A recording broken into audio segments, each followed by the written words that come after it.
बबीना विधानसभा की विशाल एकता यात्रा चिरगांव में आयोजित हुई। कार्यक्रम में प्रदेश के डिप्टी सीएम केशव प्रसाद मौर्य मुख्य अतिथि रहे।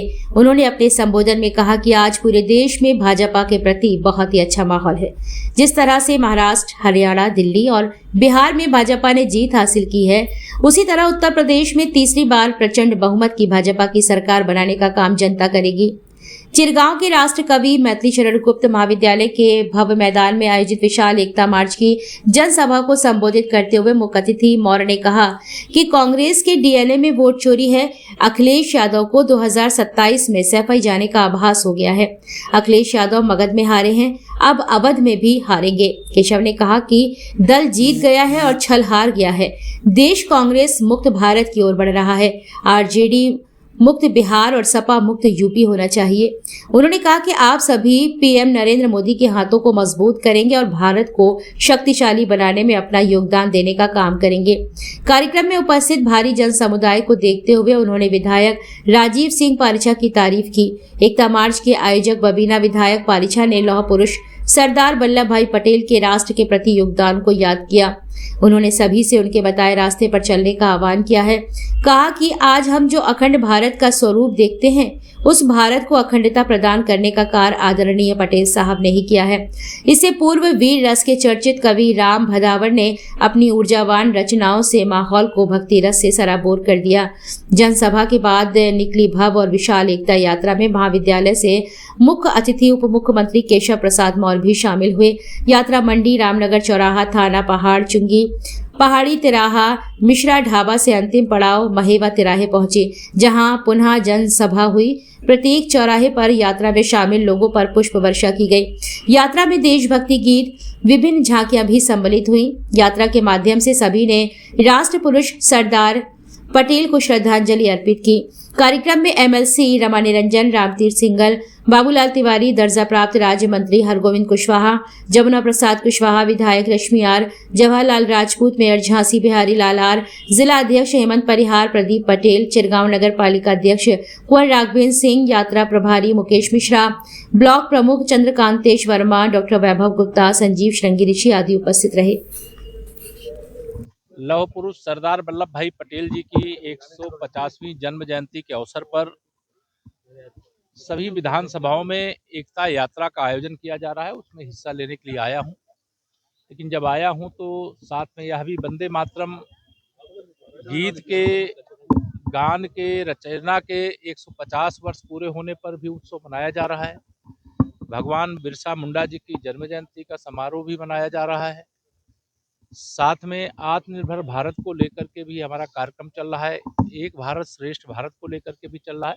तो अभियानों के क्रम में आज झांसी आने का मौका मिला है और इसे मैं सौभाग्य समझता हूं, जहां कार्यकर्ताओं से मिलना होता है।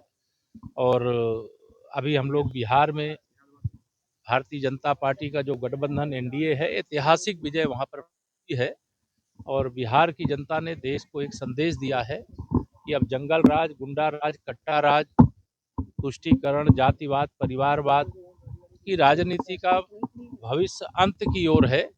और जो लोग झूठ के आधार पर दुष्प्रचार करने का काम करते हैं, जो राजनीति में शब्दों की मर्यादा का ध्यान नहीं रखते हैं, उनको जैसे बिहार की जनता ने संदेश दिया है, वैसे देश की जनता अलग अलग राज्यों में संदेश देगी। सर, अखिलेश जी कह रहे हैं कि अब बिहार तो जीत लिया है, भाजपा को यूपी में नहीं जीतने देंगे। श्री अखिलेश यादव जी के बूते की बात नहीं है। श्री राहुल गांधी जी के रास्ते पर वो चलने की बात कर रहे हैं। वह भी भाजपा को देश में जीतने से रोकना चाहते थे, लेकिन भाजपा को रोक नहीं पाए। मोदी जी को प्रधानमंत्री बनने से तीसरी बार नहीं रोक पाए। और बिहार हो, उत्तर प्रदेश हो या देश का कोई राज्य हो, लोकसभा चुनाव के बाद भी हम लोग हरियाणा जीते, हम लोग महाराष्ट्र जीते, हम लोग दिल्ली जीते, अभी बिहार भी जीते और आगे हम लोग केरल से लेकर के, तमिलनाडु से लेकर के, आसाम से लेकर के पश्चिम बंगाल भी जीतेंगे। अब गुंडागर्दी, बूथ कब्जा, बूथ लूट करके देश लूटना, बूथ लूट करके प्रदेश लूटना, ये माफियाओं के बल पर अब राजनीति नहीं चलेगी। देश जाग गया है। जिस तरह से दिल्ली ब्लास्ट के जो यूपी से जुड़ रहे हैं, सहारनपुर, कानपुर है। देखिए, देश का दुश्मन चाहे यूपी में छिपा होगा, चाहे देश के किसी राज्य में छिपा होगा, चाहे दुनिया के किसी कोने में छिपा होगा, सुरक्षा एजेंसियों पर, देश की सेना पर, देश की सरकार पर आप भरोसा रखें। आतंकवाद से मुक्त, नक्सलवाद से मुक्त, जातिवाद, उग्रवाद और तुष्टीकरण से मुक्त भारत बनने की ओर आगे बढ़ते हैं। प्रदर्शन में आ रही है इस बार। ये चिंता की बात है कि जो पढ़े लिखे हैं उन लोगों ने यह रास्ता चुना है, और लेकिन अच्छा होता कि वो यह रास्ता चुनने की जगह जिसके लिए पढ़ाई की वो काम करते। लेकिन अगर आतंकवादी बनने की कोशिश कोई पढ़ लिख करके भी करेगा तो उसका भी वही हश्र होगा जो बाकी का हो रहा है। पार्टी तो साफ हो गई बिहार में, लेकिन लालू का परिवार भी बिखर गया पूरी तरह से। देखिए, परिवारवाद की राजनीति के अंत की ये शुरुआत है, और वो पहले उत्तर प्रदेश में भी एक तरह से ये श्री मुलायम सिंह यादव जी का भी परिवार बिखरा ही है, वहाँ लालू प्रसाद यादव जी का परिवार बिखर रहा है, और बाकी परिवारवादी राजनीति करने वालों के परिवार भी बिखरेंगे। लेकिन ये पारिवारिक समस्या है, वह हमारी राजनीति की समस्या नहीं है, लेकिन हम देश के हित में, प्रदेशों के हित में अच्छा काम कर रहे हैं माननीय प्रधानमंत्री श्री नरेंद्र मोदी जी के नेतृत्व और मार्गदर्शन में, और आगे करेंगे। भाई साहब, एक सवाल के अखिलेश जी आपसे मिले थे बिहार में, बहुत रहे थे उस समय से, कुछ पहले से आप रिजल्ट बता दिए थे क्या उनको? नहीं, वो हमसे पूछ रहे थे लड्डू कब खिला रहे हो, मैंने कहा 14 नवंबर को रिजल्ट आएगा, उस दिन खिला देंगे। फिर मैं उनको खोजता रहा, 14 नवंबर को मिले ही नहीं, तो लड्डू खिलाने का मौका नहीं मिला। तो क्या जाएंगे लड्डू खिलाने? मैं नहीं जाऊंगा, उनको आमंत्रित कर रहा हूं आप लोगों के माध्यम से, आवे, उनको लड्डू खिलाएंगे, रसगुल्ला खिलाएंगे, क्योंकि विजय यात्रा जो शुरू हुई है 2024 लोकसभा चुनाव के बाद भी, मैंने कहा हम लोग हरियाणा, महाराष्ट्र, दिल्ली प्रदेश और अब बिहार जीते हैं, तीसरी बार प्रचंड बहुमत से उत्तर प्रदेश जीतेंगे, और 2027 का जो विधानसभा चुनाव होगा उसमें 2017 का रिजल्ट दोहराएंगे। ऐसी जनता की कृपा हमारे सब पार्टी के ऊपर भी बनी हुई है, हमारे नेतृत्व के ऊपर बनी हुई है, हमारे कार्यों के ऊपर बनी हुई है।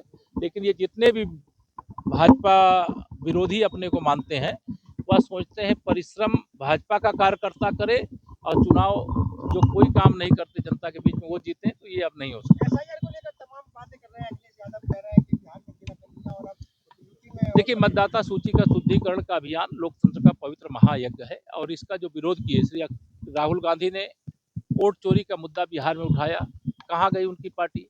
6 सीटों पे सिमट गई, वो तालाब में कूद गए। मैंने कहा नदी में कूदो चाहे कुआं में कूदो, चाहे तेजस्वी यादव को लेकर के कूदो, चाहे अखिलेश यादव को भी लेकर के कूदो, लेकिन ये मतदाता सूची का शुद्धिकरण का जो काम है ये लोकतंत्र का पवित्र यज्ञ है, और इसमें एक राजनीतिक दल के नाते सभी दलों को हिस्सा लेना चाहिए, और इससे मतदाता सूची में सुधार हुआ है। कोई मृतक मतदाता हो गया है उसका सूची में नाम नहीं होना चाहिए। अगर किसी मतदाता का एक से अधिक स्थान पर नाम है तो एक स्थान पर ही होना चाहिए। कोई घुसपैठिया मतदाता सूची में अपना नाम किस जुगाड़ से दर्ज करा लिया है तो वह हटना चाहिए, और जो हमारे युवा मतदाता हैं जिनकी आयु 18 साल होने वाली है उनका नाम भी मतदाता सूची में होना चाहिए। यही मतदाता सूची का शुद्धिकरण है।